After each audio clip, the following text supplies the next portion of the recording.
YouTube channel Shri Govind Guru राजकीय महाविद्यालय में आपका स्वागत एवं अभिनंदन है। यह वीडियो नगरीय भूगोल एमए फाइनल के ज्योग्राफी के छात्रों के लिए है। आपने ये जो पीडीएफ मैंने आपको भेजा था, इसको जहाँ तक मुझे लगता है अपने नोटबुक में उतारा होगा, नोट्स बनाए होंगे। नहीं बनाए तो अभी बना ले। इसमें क्या है, नगरीय भूगोल जो है उसमें जो टॉपिक जो है तीसरा, यानी origin and growth of urban centres से संबंधित है। यानी प्राचीन काल से लेकर वर्तमान समय तक नगरों का विकास या उत्पत्ति किस प्रकार से हुई है, ये इसमें अपने को देखना है।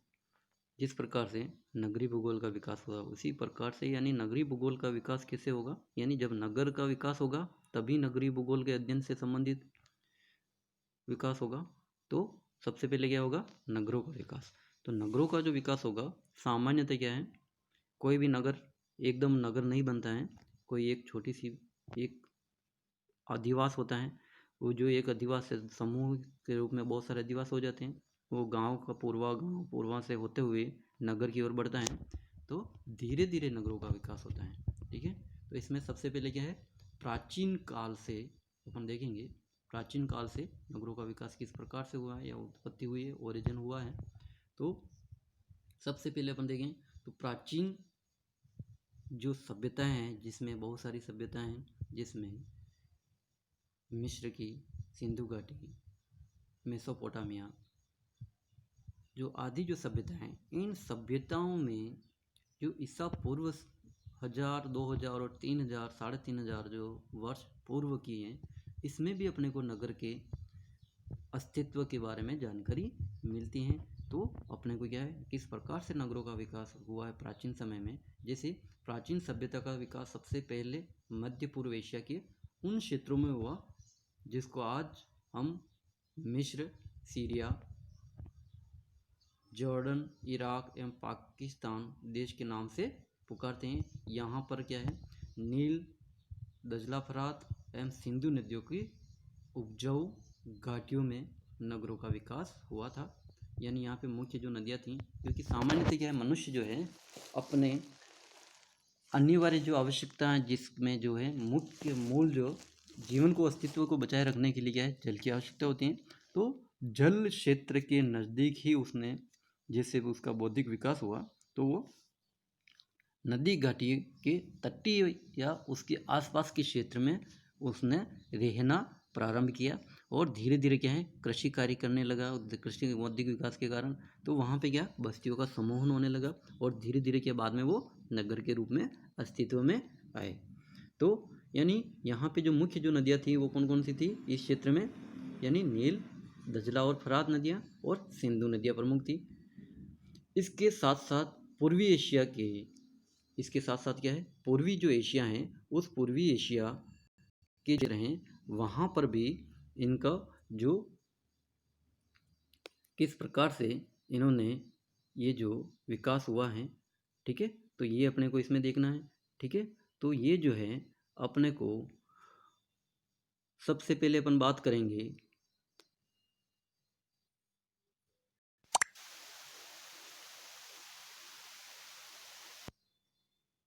जिसमें पूर्वी, इनके साथ क्या है, पूर्वी एशिया के हांगहो घाटी, दक्षिणी यूरोप के एजियन द्वीप, ग्रीस प्रायद्वीप, इटली प्रायद्वीप, मध्य अमेरिका के देश जिसमें मैक्सिको, समीपवर्ती जलडमरू या जिसको अपन आइस्थम्स तथा पेरू तटीय भूभाग में भी नगरों का विकास देखने को आया। तो यहाँ पे क्या है, भोजन, पानी व यातायात की सुविधाएं उपलब्ध थी। इन सुविधाओं ने मानव को एक स्थान पर इकट्ठा रहने की ओर प्रेरित किया। इससे नगरों का प्रादुर्भाव हुआ। इनके प्रादुर्भाव के साथ साथ मानव ज्ञान और यंत्रों व औजारों के ज्ञान में भी वृद्धि हुई और उसने धातु का प्रयोग, नावों का आविष्कार, यातायात की में पहिए का आविष्कार आदि यहाँ पे हुआ। तो इस डायग्राम में आप देख सकते हो, यहाँ पे क्या है, ये जो है ज़्यादा जो सीधी जो लाइन है इसमें क्या है, खाद्यान्न उत्पादन दिखाया गया है, और दूसरे डैश डैश के रूप में क्या है, ये जो है खाद्यान्न, यानी यहाँ पे ये, ठीक है। और ये डैश वाला जो है, ये जो क्षेत्र जो अधिकतर जो है ये क्या, खाद्य संग्रहण, और ये डॉट छोटे छोटे जो डॉट है ऊपर, ये साइबेरियन वाला क्षेत्र रूस के। तो यहाँ पे क्या है, ये क्या है, अक्रियात्मक क्षेत्र के रूप में देख सकते हो आप। तो ये ईसा पूर्व के मानव उद्यम के अनुसार वितरण ये दिखाया गया है। अब जो है नगरों का जो उत्पत्ति एवं विकास कैसे हुआ, तो इसमें जो है मिट्टी के बर्तन बनाना, मिट्टी के बर्तन बनाना, यानी मानव के बौद्धिक विकास के साथ धीरे धीरे उसने अनेक यंत्र एवं उनको बनाना शुरू किया। तो इसमें मिट्टी के बर्तन बनाना, हल का आविष्कार, सिंचाई व कृषि कार्यों के लिए पशुपालन आदि कार्य यानी कार्य सीख लिए। इन सब बातों से खाद्यान्न उत्पादन में वृद्धि हुई, और खाद्यान्न उत्पादन में वृद्धि हुई तो धीरे धीरे क्या है, खाद्यान्न को एक स्थान से उनकी मांग वाले स्थानों पर इनको पहुंचाने के लिए यातायात के साधनों का विकास हुआ, और यातायात के साधनों से क्या मानव की आर्थिक क्रियाएं धीरे धीरे बढ़ती गई, और फिर क्या है, मानव क्या है, समूहन के रूप में एक जगह पर उनको जहाँ सुख सुविधाएं ज़्यादा मिलती हैं वहाँ पर रहने लगा। तो धीरे धीरे क्या है, वहाँ के स्थानीय क्षेत्र में जनसंख्या का विकास तीव्र गति से हुआ, और वही क्या धीरे धीरे सुख सुविधा संपन्न युक्त आज वर्तमान में जो है वो नगर के रूप में बाद में अस्तित्व में आए। इस प्रकार नगरीय क्रांति के यानी सुविधा एक स्थान से दूसरे स्थान पर प्राप्त हुई, जो को नगर को मजबूत आधार मिला, और मानव के इस ज्ञान ने ही नगरीय क्रांति को जन्म दिया। इस प्रकार नगरीय क्रांति के विकसित दृश्य सिंचित कृषि क्षेत्र में देखने को मिले। यह कृषि क्षेत्र नील नदी की निचली घाटी, फारस की खाड़ी के सिरे पर स्थित प्रदेश और सिंधु नदी के मैदान में विकसित हो गए, और इन नदी घाटियों में स्थापित बस्तियों का आधार खाद्यान्न उत्पादन था, और कृषक नदियों में आने वाली बाढ़ों का लाभ उठाते थे, जिससे भूमि निरंतर उपजाऊ हो जाती थी, और हाल ही के प्रयोगों में खाद्यान्न उत्पादन में भारी प्रगति हुई है। तो धीरे धीरे क्या है, ये विकास होता है नगरों का, और ये जो नगरीय क्षेत्र जो है बाद में, जैसे कुछ विद्वान जैसे एन कारपेंटर ने प्राचीन काल में क्या है, नगरों के जो है विकास होने के निम्न कारण बताए गए, जिसमें अनुकूल जलवायु, यानी कोई भी मानव कहाँ रहेगा, जहाँ पे अनुकूल जलवायु होती है वहाँ, और उसको जीवन यापन के लिए खाद्यान्नों का उत्पादन वहाँ पे होगा। तो बाढ़ के आक्रमणों के भय से मुक्त स्थान, तथा चौथा जो बिंदु है वो उपयुक्त एवं प्राकृतिक संकटों से सुरक्षित स्थान, बसाव स्थान। तो ये किसने बताया, एन कारपेंटर ने। कितने बिंदु बताए, 4 बिंदु। और NSC बी ग्रास ने भी इन नगरों को इन भूभागों में विकसित होता है जहाँ भूमि एवं यातायात साधन की उपलब्धि हो, और शत्रुओं से सुरक्षा और व्यापार की दृष्टि से स्वतंत्र क्षेत्र की उपलब्धि आदि सुविधाएं हो, ये बताया। और MS ग्रीमर ने इन बातों को इस प्रकार रखा है, जिसमें पहला जो है इन्होंने क्या बताया, कृषि से युक्त समुदायों के लिए समुचित भोजन की व्यवस्था, और पानी पीने के लिए पानी की व्यवस्था, और यातायात के व्यवस्था, यानी यातायात के साधनों का जहाँ पे विद्यमानता होती है वहीं पे नगरों का विकास सामान्यतः होता है। तो इसमें सामान्यतः क्या, नील नदी घाटी एवं मेसोपोटामिया के जो नगरीय जो क्षेत्र हैं, यानी ये ऐसा माना जाता है कि ईसा से 7000 वर्ष पूर्व, कितने वर्ष पूर्व, 7000 यानी ये जो है ईसा से कितने 7000 वर्ष पूर्व जेरियो बस्ती ने नगर का रूप धारण किया। ठीक है, इस समय जनसंख्या, इस समय इसकी जनसंख्या कितनी थी? 3000 थी। ईसा के 3500 से 4000 ईसा पूर्व मेसोपोटामिया में ऐसे बड़े नगरों का उदय हुआ जिसकी जनसंख्या 25,000 कितनी थी? 25,000 थी। मेसोपोटामिया के नगर विश्व में सबसे प्राचीन नगर माने जाते हैं। ये आपको ध्यान रखना है। कहाँ के? मेसोपोटामिया के जो नगर हैं वो क्या है? विश्व में सबसे प्राचीन नगर माने जाते हैं। यहाँ पर नगरीय सभ्यता आज से 5000 वर्ष पूर्व अपनी चरम सीमा पर थी। यहाँ पर धर्म रीति रिवाज में भिन्नता के कारण अलग अलग नगर राज्य स्थापित हो गए थे और एक नगर एक दूसरे से व्यापार किया करते थे। ये नगर और नील नदी की घाटी में एक्रोडीमोटोपोलिस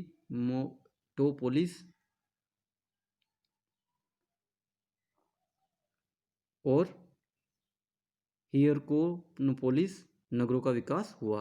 इन घाटी से हजारों मील की दूरी पर स्थित सिंधु के मैदान में मोहनजोदड़ो और हड़प्पा नगरों की स्थापना हुई।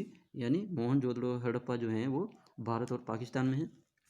तो यहाँ पे विकास हुआ, स्थापना हुई। और फारस की खाड़ी के सिरे के निकट काप मिट्टी के मैदानों में भी नगरीय जीवन का विकास हुआ। और यहाँ पर जो है सूसा और सुमेर नगरों, जैसे इसमें सूसा और सुमेर नगर जो हैं वो आपको ध्यान रखना है यहाँ पे। और इनमें क्या है यहाँ पे, और क्या है, ये जो नगर है फरात नदी की सहायक नदी के किनारे पर यहाँ पे ये पाए जाते थे। और भीतरी भाग में किस नगर स्थापित हो गए थे? वेल्स का कथन है कि निचले मेसोपोटामिया तथा मिस्र में सर्वप्रथम नगरों का उद्भव हुआ। यहीं पर मंदिर, सिंचाई के सुव्यवस्थित साधन तथा सामाजिक संगठन के प्रमाण मिलते हैं। और इससे सिद्ध होता है कि इन नगरों का स्तर जंगली एवं असभ्य गांवों व कस्बों से कहीं ऊंचा था। इरेच के नाम के नगर में के बारे में कहा जाता है कि इसकी स्थापना ईसा से 6000 से 7000 वर्ष पूर्व हुई थी। अब जो है नील नदी घाटी में, ये आप मैप में देख सकते हो, इसको बनाने की कोशिश भी आपको करनी है। नील नदी घाटी में 3500 वर्ष पूर्व इसका विकास हुआ था माना जाता है। और मम्फोर्ड नाम के जो हैं ये नील नदी घाटी जो है जिसमें अपन मेसोपोटामिया सभ्यता को जानते हैं यहाँ से। यानी तो यहाँ पे क्या है, राजनीतिक एवं सांस्कृतिक दृष्टि से ये बहुत महत्वपूर्ण था। और मेम्फिस ने नील नदी का सबसे प्राचीन नगर था। मेम्फिस क्या था? नील नदी का सबसे प्राचीन नगर था और यह उसके पश्चिमी तट पर स्थित था। इस मैप में आप देख सकते हो। ठीक है, यहाँ पे जो है इसका बसाव स्थान काहिरा के निकट माना जाता है जो मिस्र की राजधानी है। मिस्र वासियों सबसे ने यहाँ ईसा से 3000 वर्ष पूर्व जो नगर बस्ती बसाए थे उसमें पिरामिडों का निर्माण, यहाँ पे जो पिरामिड है वो मिस्र की पिरामिड राजा और विद्वानों की कब्रों के रूप में इनको जाना जाता है। धूप की दृष्टि से, यानी धूप से सिकाई गई ईंटों का भी प्रयोग यहाँ पे किया जा गया है, ऐसा प्रमाण है। ठीक है, यहाँ का काहून नाम का नगर था जो गुलामों के लिए बनाया गया था। काहून नामक जो नगर था वो किसके लिए बनाया गया था? गुलामों के लिए। और आयताकार खंडों में बटा था ये, जो आयताकार जो तंग मार्गों द्वारा सुगम्य थे। और मकान कई कमरों वाले होते थे जो चारों ओर से आंगन से घिरे हुए होते थे। इस आंगन का प्रयोग खाना बनाने तथा अन्य घरेलू कार्यों के लिए होता था। जैसा वर्तमान में भी मकान जो बनाते हैं तो उसमें अभी अपन आंगन वगैरह जमीन होती है आराम से रखते भी हैं ताकि खुला वातावरण, खुली हवा अपने को मिल सके। तो यहाँ पे सीढ़ियाँ भी बनाई जाती थी, यानी यहाँ पे क्या है, मिस्र के राजाओं ने यहाँ पे बहुत सारे जो वर्तमान जो सुख सुविधा जो नगरों में पाई जाती है, ऐसे यहाँ पे बस्तियों का विकास माना जाता है। ठीक है, तो ये जो है आपको देखना है। तो मेसोपोटामिया के जो नगर हैं, जिसमें मेसोपोटामिया का जो अर्थ होता है वो 2 नदियों के बीच की भूमि, ये आपको ध्यान रखना है। क्या होता है मेसोपोटामिया का अर्थ, क्या होता है 2 नदियों के बीच की भूमि, जिसको अपन सामान्यतः क्या है दोआब के नाम से भी जानते हैं। तो मेसोपोटामिया का जो अर्थ है आपको ध्यान रखना है। यहाँ पर दजला, जिसको इंग्लिश में टिग्रिस और फरात नदियाँ बहती है। इसका दक्षिणी भाग सुमेर, उत्तरी पूर्वी भाग बेबीलोन। ठीक है, यहाँ पे ये, ठीक है, तो इसको आपको अच्छे से देखना है। ऊर मेसोपोटामिया का सबसे बड़ा नगर था, ये आपको ध्यान रखना है। कौन सा नगर, ऊर जो है वो मेसोपोटामिया का सबसे बड़ा नगर था। ठीक है, यह फरात नदी के पश्चिमी किनारों पर स्थित था और लगभग 2500 इनकी जनसंख्या थी। इसको 3 भागों में बांटा गया था, पवित्र स्थान, ठीक है, दूसरा टीले पर फैला 4 दीवारी नगर, और तीसरा जो है वो है बाढ़ वाला बाढ़ नगर। ठीक है, पवित्र स्थल पर क्या होता था, मंदिर यहाँ पर पक्की ईंटों से बनाया जाता था और प्रशासनिक केंद्र था यह। ठीक है, और यहाँ पर क्या है गोदाम व अन्य कार्यालय बने थे। यहाँ से काफ़ी दूर तक के क्षेत्र को देखा जा सकता था, क्योंकि ये ऊंचे स्थानों पर सामान्यतः 4 दीवारी ये नगर बनाए जाते थे। और 4 दीवारी नगर व बाह्य नगर दोनों खंड नगर के रिहायशी क्षेत्र थे, यानी जो नगर होते थे उनके क्या चारों ओर दीवार भी उस समय बनाई जाती थी, परकोटे बनाए जाते थे। तो यद्यपि यह नगर जो नियोजित तरीके से नहीं बसे थे, लेकिन मकानों का प्रारूप एक समान था। यह छोटे छोटे आकार के थे। प्रत्येक मकान में आंगन चारों ओर से कमरों द्वारा घिरा होता था और एक कमरे वाले मकानों का प्रयोग शिल्पकारों द्वारा किया जाता था। इरेच, यह प्राचीन नगर फ्रात नदी के पूर्वी किनारे पर बसा था, जो लगभग 4000 हेक्टेयर क्षेत्र पर फैला था और चारों ओर इसके दीवार हुआ करती थी। आप इस मैप में देख सकते हैं, ये जहाँ जहाँ जो डॉट लगे हुए हैं यहाँ पे आप इस मैप में देख सकते हैं नगरीकृत क्षेत्र हैं। और दूसरा जो सीधी लाइन वाला जो है वो क्या है खाद्यान्न। ये जो डॉट डॉट जहाँ लगे हैं जिसमें अपन ये आपको दिख रहे डॉट, तो ये जो है आपको यहाँ और यहाँ पे दिख रहे हैं दजला फरात नदियों के क्षेत्र में। ठीक है, ये तो यहाँ पे आपको और ये यहाँ पे, ठीक है, सिंधु घाटी सभ्यता और ये दजला और फरात वाला क्षेत्र, बाकी खाद्यान्न क्षेत्र हैं। ठीक है, और गेराबत क्षेत्र ये नीचे देश के रूप में है। तो आपको डॉट जो लगे हुए हैं वो गेरा खाद्यान्न क्षेत्र हैं, तो इसको आपको ध्यान रखना है। बेबीलोन यहाँ का सबसे महत्वपूर्ण नगर है, ये इसको ध्यान रखना है। बेबीलोन यह 2250 ईसा पूर्व से पहले का माना जाता है। ठीक है, यह ज्वालामुखी, यह क्या है, जब यह ज्वालामुखी, यानी यहाँ पे कुछ विद्वान मानते हैं उसके बाद में इनका क्या है विनाश हो जाता है। लेकिन अपने को क्या है, यानी बेबीलोन जो नगर है यह क्या है खामबुराबी शासक की यहाँ इसकी राजधानी थी और 600 से 689 ईसा पूर्व के लगभग यह नगर सेनाचेरिब द्वारा नष्ट कर दिया गया था। ठीक है, लेकिन इसका पुनर्निर्माण शीघ्र हो गया और 600 ईसा पूर्व के आसपास यह नकुचादेंजाबार शासक की राजधानी था। ठीक है, तो यानी यहाँ पे प्राचीन काल में ये इसका मैप है बेबीलोन नगर का। ठीक है, सुव्यवस्थित रूप से ये दीवार इसमें क्या केंद्र है, यानी ये आप देख सकते हैं इसमें गेट, मंदिर वगैरह, लटकता हुआ झूला, पुरानी सड़क, किला। ठीक है, ये मैप में आप अच्छे से देख सकते हो, बनाना भी है। इस नगर की जो है प्रमुख इमारतें पूर्वी भाग में बनी थी तथा दोहरी दीवारों के चारों ओर से घिरी थी।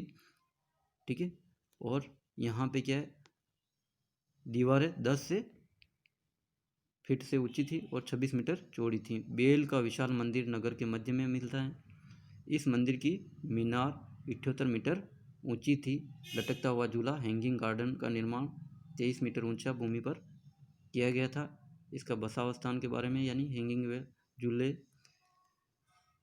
तो इस प्रकार से क्या है, यहाँ पे बहुत सारे नगरों का विकास होता है। ठीक है, जिसमें लरसा, असूर, अवकाद, कीश, उम्मा आदि जो नगर हैं ये भी इसमें यहाँ पे ईसा पूर्व में गए हैं।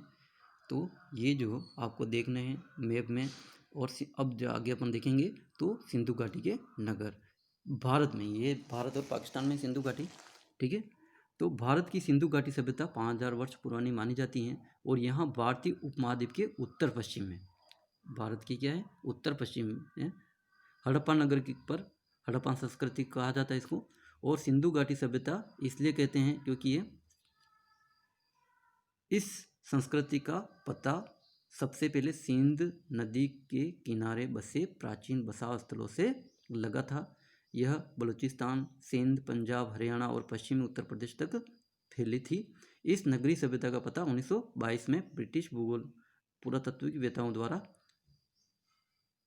सिंध में मोहनजोदड़ो की खुदाई से लगा था।